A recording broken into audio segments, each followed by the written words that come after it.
আসসালামু আলাইকুম। আমরা এই মুহূর্তে আছি কোল্ড স্টোরে। আর আজকের আপডেট যে বাজার সেই বাজারটা আপনাদেরকে তুলে ধরবো ইনশাল্লাহ।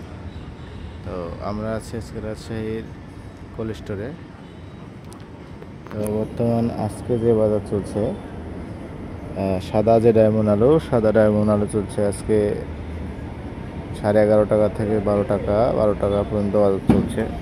আর লাল স্টিক আলু চলছে 11.5 টাকা পর্যন্ত কেনা বেচা হচ্ছে। অনেকেই প্রতিদিনই আমাদেরকে বলছেন, ভাই এ বিষয়ে আলুর বাজার বাড়বে কি বাড়বে না বা কী অবস্থা। আসলে আলুর বাজার বাড়তির তেমন কোনো সম্ভাবনা দেখা যাচ্ছে না, যদিও বাড়ে তো সেক্ষেত্রে 2-4 আনা করে আলুর দাম বাড়বে এরকম এটি বলা যায়, কারণ বাজারের চাহিদাটা খুবই কম। তাই জন্য আমরা আপনাদেরকে এটা তুলে ধরার চেষ্টা করি। আর প্রতিনিয়ত আমরা আসি যে আপনাদেরকে বাজারটা তুলে ধরার চেষ্টা করি। প্রচুর আলু আছে, মানে আপনার দেখা যাচ্ছে যে শতকরা 60% এখনও আলু স্টকেই আছে, যার জন্য আলুর দাম বাড়ার সম্ভাবনাটা তেমন কোনো নেই। এখন যদি দেশের বাইরে সরকার যদি আলু পাঠায়, সেক্ষেত্রে যদি কিছুটা দাম বৃদ্ধি হয়, এই তাছাড়া আলুর দাম বৃদ্ধি হওয়ার তেমন কোনো সম্ভাবনা দেখা যাচ্ছে না।